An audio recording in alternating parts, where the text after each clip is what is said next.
The rain had been falling for hours. It wasn't the soft, romantic kind of rain that tapped gently against windowpanes.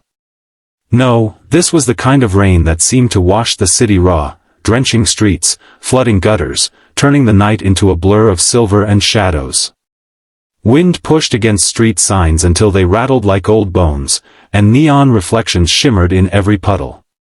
On the corner of 8th and Willow, beneath a flickering street lamp that fought to stay alive, stood a young woman. Her hair clung damp to her cheeks, her shoulders hunched against the cold, but her voice was steady. It rose and fell above the sound of rushing water, fragile and strong at the same time, the kind of voice that didn't just sing notes but carried something deeper. In her arms, wrapped in a faded blue blanket, was a baby no more than 3 months old. Her name was Emily Carter. She was 26, though life had carved lines into her face that made her seem older. There had been a time, not so long ago, when she believed life was something you could shape, if only you worked hard enough. She had been the girl in high school who stayed after class in the music room, practicing until her fingers ached, who dreamed of teaching music to children one day. She had imagined a life full of laughter and song. But dreams are fragile things, and life is not always careful with them. Emily had married young. At first, her husband was everything she thought she needed, charming, supportive, the kind of man who promised the world. But when life began to test them, cracks appeared. A workplace injury left him unable to keep his job, bills mounted, arguments grew sharper. And one morning, without warning, he was simply gone, leaving Emily pregnant, alone, and with more questions than answers. From that day on, survival became her only goal. She worked wherever she could, waiting tables, cleaning offices, even busking when she had no other choice. Nights were the hardest. In the quiet, she would look down at her growing belly and promise her child he would never feel unwanted. 3 months ago, her son, Noah, was born. He became her world. Every bottle she warmed, every lullaby she hummed in the dark, every sacrifice she made was for him. But love, no matter how deep, could not pay rent or buy diapers. And tonight, Emily had reached the edge of what she could bear. Her guitar was old, a second-hand relic with scratches on its body and strings that bit into her fingertips. Rain dotted its wood, and every so often she brushed the drops away. Her hands were stiff from the cold, but they kept moving. She sang the lullabies her mother used to sing to her, songs that spoke of hope, home, and holding on. People passed. Some slowed just long enough to drop coins into the open guitar case, avoiding her eyes. Others didn't stop at all. To them, she was just another figure in the shadows. Hours passed. The pile of coins was pitiful, enough for a cheap cup of coffee, maybe, but not enough for shelter. She told herself tomorrow would be better, but deep down she feared it wouldn't. And then, he appeared. Tall, broad-shouldered, wearing a charcoal coat that somehow seemed untouched by the storm. He didn't walk like a man simply passing through, his steps were measured, deliberate.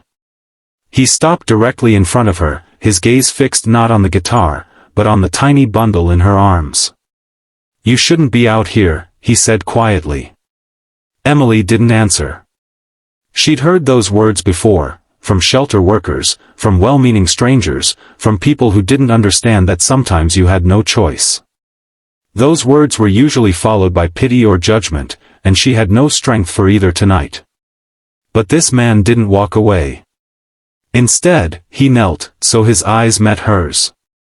There was warmth in them, not the kind that comes from feeling sorry for someone, but the kind that says I see you. "How old is he?" he asked. 3 months, she murmured, tightening the blanket around Noah. The man's face softened.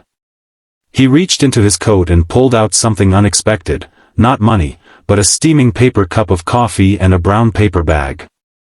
"You look like you haven't eaten in a while," he said, offering them. Emily hesitated. "Why are you?"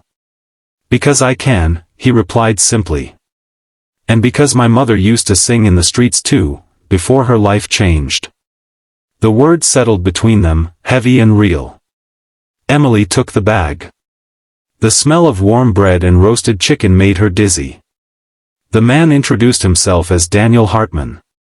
He explained he owned a small recording studio nearby and had been on his way home when her voice cut through the rain. "I know good music when I hear it," he said. "But more than that. I know when someone is singing from a place that's real."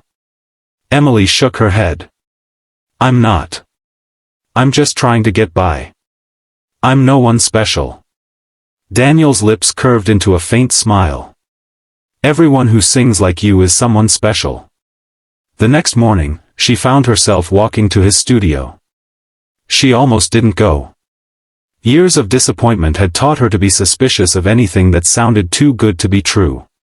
But when she woke in the shelter, Noah's tiny fingers curled around her sweater, she knew she had to take a chance. Daniel's studio was small but warm, lined with instruments. In one corner stood a grand piano that seemed to carry its own quiet history. He handed her a microphone. "Sing something," he said. "Not for money, not for anyone else. Just for yourself." Emily closed her eyes and began to sing one of her mother's old songs. Her voice trembled at first, then steadied, filling the room. By the end, her eyes were wet. Daniel had been recording. When she finished, he said, "I'm going to help you. Not just because of your voice, but because people need to hear your story. And you need a chance to tell it." She didn't believe anyone would care. But Daniel uploaded her song online, along with a short post about who she was and why she had been singing in the streets. It spread like wildfire. Messages poured in, encouragement from strangers, offers of help, donations that covered months of expenses. One message came from a music charity that wanted her to teach children. For the first time in years, Emily felt something she thought she'd lost forever: stability. Months later, she stood in a community center, guitar in hand, teaching a group of wide-eyed kids their first chords. Noah, now healthy and laughing, sat in a stroller beside her. At the back of the room, Daniel watched quietly, pride in his eyes. Emily knew life would never be perfect. But it didn't need to be. She had her son, her music, and a purpose.